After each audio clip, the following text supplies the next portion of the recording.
Hello everybody. In today's video, I want to talk to you about managing the risk of a portfolio of stocks using Python. So we are going to reconsider a concept that I've discussed in a couple of my other videos. This is pulling in data from an Yahoo Finance API endpoint based on start and end dates that we're looking at and a bunch of stock tickers that we're going to feed into the API call request. So let's pause for a moment before we even get there and understand why do we even need to do this, right? If we expose ourselves to more risk, we can potentially earn a higher return from the stocks that we invest in, right? And if we're not confident or not willing to accept a lot of risk because we're not confident that the stocks are going to perform to our expectations, then we can go ahead and truncate some of the risk and mitigate any potential losses just by investing in more stable, less volatile types of securities, right? So it's always a trade-off between making more money and assuming more risk, and making less money and having less risk, but less stress and less mental fatigue too, right? So volatility and risk, there's always a trade-off between these two. This analysis on stocks and prices, stock prices, historical stock prices, we're going to measure the volatility and understand the risk that we're dealing with here. We're going to look at inverse volatility weights, okay, and understand how to assign portfolio weights inversely proportional to the volatility of that stock, right? The volatility is the standard deviation or the movement of stock prices over a specific period of time, right? And towards the end, I'm going to introduce a concept about how to create a risk factor slider so you can increase the risk or decrease the risk to meet your specific requirements, right? And then potentially boost your overall return or limit your return, but again, it minimizes your risk, right? So that's the trade-off here that we have to understand. So let me go ahead and show you the stocks we're going to be looking at. Two of these are ETFs that I found online a little while ago under an ETF database that covers about 3,500 ETFs. This is one stock that my wife recommended to me recently, so I threw that in just for fun. But most of these are components of the Dow 30, right? So all these are the Dow 30 components.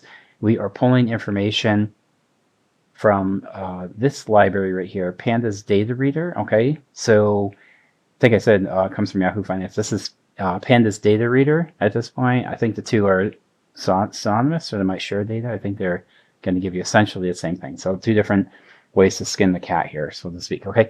And we're going to go backwards in time 6 months. From today, I'm looking at the current date time.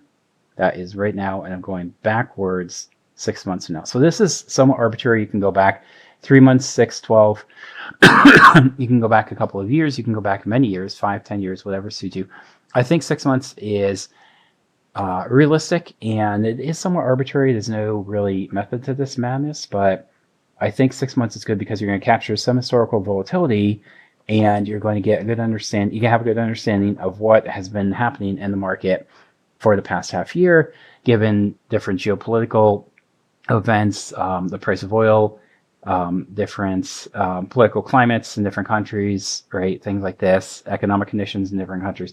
But you don't want lots and lots of historical data, I don't think. I think beyond 2 years really isn't super useful, and less than 6 months is just not enough to make a conclusive determination about what stocks you should be investing. So I think, personally, I think 6 months is good. You can do 9, 12. It's really up to you. I like to go 6. That's why I chose that. So I'm going to go ahead and click the cells here, Control Enter to refresh it. It's running. I see the hourglass in the tab at the top of my Jupyter notebook here. In just a moment, we'll see the head of this data frame and the tail printed out here. So we will have confirmation that this is done, right? So we have a quick sanity check that the process is run, and we're going to visualize that in just a moment here. Okay, and I'm going to share all this code like I do with all of these videos. I have close to 100 videos now.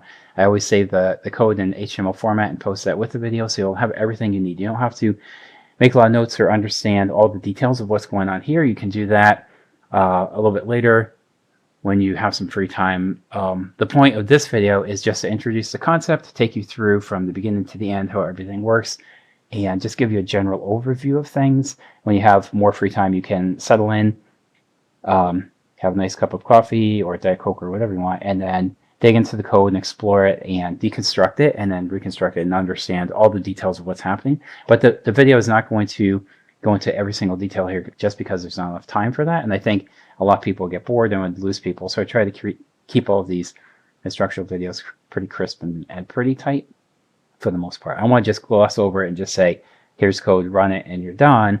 I want to introduce a concept. I can't spend an extraordinary amount of time on every detail here. Okay, so the first cell ran and we saw the data frame here, so I think we are fine there. That's what we're looking at. Okay, and we're going back in time, right? So 9:26, that's actually today, so it's actually getting today's data and it's going back. That is the tail. The head would be over here, so starting 3:26, right? So 6 months ago. So that's good. Now we're looking at the daily returns. We have the table %_ change. So this is a feature in Python that goes ahead and calculates daily returns. We have the volatility, right? Daily returns dot standard deviation. That's how we get that. And the RSI period, the relative strength index, is going back 14 days, right? So essentially 2 weeks, but it's 14 days of trading days, right? So the market's closed on Saturday and Sunday and any market holiday. So we're going back 14 days. It looks like 2 weeks, but it's 14 trading days, okay? And for ticker and tickers, I'm just printing the ticker itself and then the relative strength index, okay? And just saying, is this moving up or is this moving down? That's what I want to know. So relative strength index, I location, this is the index location of the data frame, is at greater than 50. So this is a bullish trend, right? Or is it a downtrend? That's all we're looking at here. That's what that does. So I'm going to go ahead and look only at bullish stocks. Okay, so bullish stocks equals trending up. And I'm going to hit Control Enter to refresh this. Okay, and we are going to sort these in descending order based on the low volatility stocks. Okay, so these stocks are lower volatile types of stocks. The price doesn't move as wildly as the high volatile stocks. So that's something that we need to be aware of, right? Some stocks are going to move quite a bit. Some are not going to move so much. If the stock jumps around a lot during the day or during the week or over the period of a month or whatever, but it goes up and down all the time, that's not really helping you, right? Obviously, you want a stock that's trending upwards for the most part. If you're long, if you're short, you want the opposite, right? But I think most people take long positions. There's not too many people shorting stocks in the market, but you typically want something, if you're in a long position, to trend up over time. You don't want all the volatility and the choppiness. It's just not going to help you at all. Okay, so let's move down here. We're looking at the inverse volatility here. Okay, we're trying to normalize volatility and determine the inverse proportional amount to the volatility. So that's what this does for us over here. Control Enter. So we have the recommended portfolio allocation. Okay, and I'm going to go ahead and plot that so we can visualize that. So if you see my other videos, I always tell people a picture's worth 1,000 words. We can see here that these are the top stocks. Here's the top 3, 4, 5. Microsoft rounds out the top 6, right? We have Coke, Procter & Gamble, Honeywell, McDonald's, Walmart, and Microsoft. So those are the top 6. And here's a bar plot of the top 6. So we can just see how these stack up relative to the other stocks in the list here. And again, like, this is probably the most important, the data part, but I like to look at this chart visually so we can see just quick and easy what's going on here, right? And that's what this chart does for us. So I like the chart. I'm going to go ahead and use a different concept. This is called a Plotly chart. I like these because they're interactive. You can zoom in, zoom out, mouse over it, and it's going to show you the details. So here, KO is 0.7884. If I go over here, we'll see the same thing, 0.07884. Procter & Gamble is 0.0620, right? Go down here, PG 0.0620. So same thing. So I know this is working, and we have an interactive chart that we can zoom in and zoom out and get all the details. Double click to reset it. So pretty nice, right? I like this a lot. So these are the top stocks I'm going to invest in to maximize the return of my portfolio, right? So most of my investment is going to be Coca-Cola, 7.8%. The next largest chunk of the portfolio is going to be 6%, going to Procter & Gamble, and then Honeywell, 6%, approximate, McDonald's, 5.3%, Microsoft 5%, right? So on and so forth. So that's pretty nice. But I started to think, what if we can modify this a little bit different, right? And get the plotly chart to do something a little bit more useful. So this is pretty cool. We can zoom in, we can zoom out, put the mouse over, and we see all the details of all the investment allocations here to get a portfolio that's going to perform quite well for us, right? Given the risk and return profiles of each of these stocks. Let me refresh this just so we have a clean view here. So that is great. What if we can actually, I'm introducing some colors here, so I think it's a little bit more meaningful. Before it was all solid blue. It was like some kind of royal blue, I think. So now we have slightly different colors, with the lighter colors indicating a higher percentage allocation to these stocks, and the darker colors indicating less of an allocation. So this is less than 1%. This is about 1%. But what if we can change the riskiness of this portfolio and thereby change the allocation to each one of these stock tickers, right? So if we increase this to about 50%, risk factor is at 5, this would be the actual allocation, right? So here you have very low risk, lots of diversification, and you're going to generate a pretty decent return, because we saw historically all these stocks are performing pretty well in the last 6 months, right? But the overall performance is going to be a little bit muted. It's going to be a little bit lower because you're really almost over diversified at this point. You probably have to have like 10 or 12 different stocks.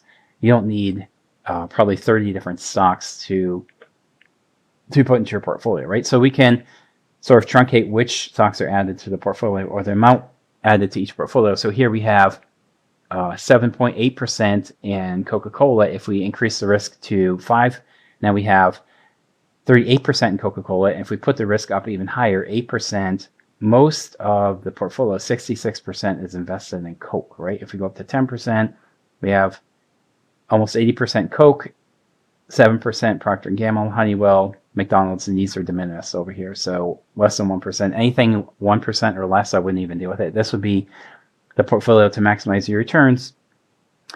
Given the historical profit of each of these stocks, right? The historical movement of each of these stocks, you would allocate across these 4 different stocks. So Coke, 80, Procter & Gamble, about 7, Honeywell, 5, and McDonald's, you would throw a couple of bucks, about 1% in there. So that is pretty cool. But what if we can also calculate the dollar amount? So here we can see the percentage allocation to each of these portfolios. What if I can refresh this and get the dollar amount allocated to the portfolio? I just refreshed the calculation. I'll refresh the chart over here. Okay, and now we see something really cool. All of a sudden, we have the risk profiles that we saw before with KO on the end, and then the percentage allocation for each. There's PG, Honeywell. These don't really change, right? Because we're just changing the amount that goes into each stock. And we can see all the way on the left, this is the best performing stock. This is the second best, Procter & Gamble. Third, Honeywell. McDonald's is fourth, and Walmart is the fifth. Right? But as we increase the risk factor and put more and more of our portfolio into these concentrated securities on the left tail over here, right, you can see the profit changing on the top. Now we have 12,773. If I go over here, we go down to 11,600. Here profit is 12,700. Here it's 13,000, 14, 15, 15, 6, 16, 5, and 10. Risk factor of 10. We maximize the potential return on our portfolio, and then this is the allocation breakdown. So like we saw above, we get the same percentage breakdowns, or percentage allocation, sorry, misspoke there. Percentage allocation, oops, didn't stick. So 0.79, and McDonald's is 0.017. See the same thing down here, right? 0.79, 0.017, same exact thing. The only difference is here now we have the profit and loss at the top. So 17,000 if we take a risk profile of 10. And if we want to sleep well at night, we drop it down to this allocation rate. We get a lower expected profit, 10,000 versus 17,000. But this is the risky portfolio, right? And this is the less risky portfolio. Now, of course, in the investing world, there's always some risk.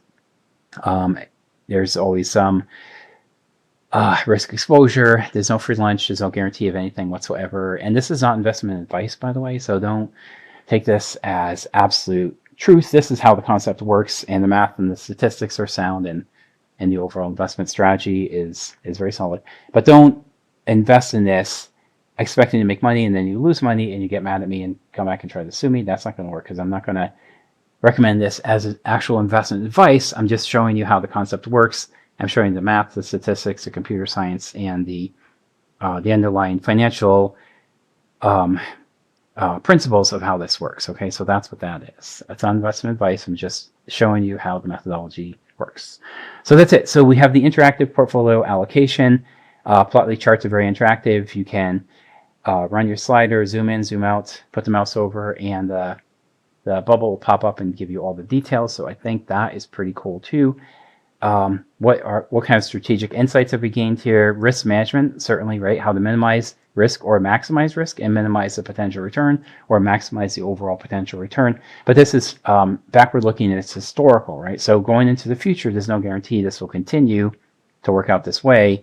But at least now we have a nice tool that helps us understand historically what has happened in the past. And then we can use this insight to make intelligent investments, intelligent decisions about our investments into the future. That's what we're trying to do here too, okay? So we're trying to maximize our returns, right? Or minimize the risk, or take a combination of both, right? If you put the risk profile in between 4, 5, 6, you get some exposure to decent returns without all the risk of cranking it up to 10, right? So in conclusion, the analysis shows investors how to balance risk and returns in their portfolio using volatility and key metrics.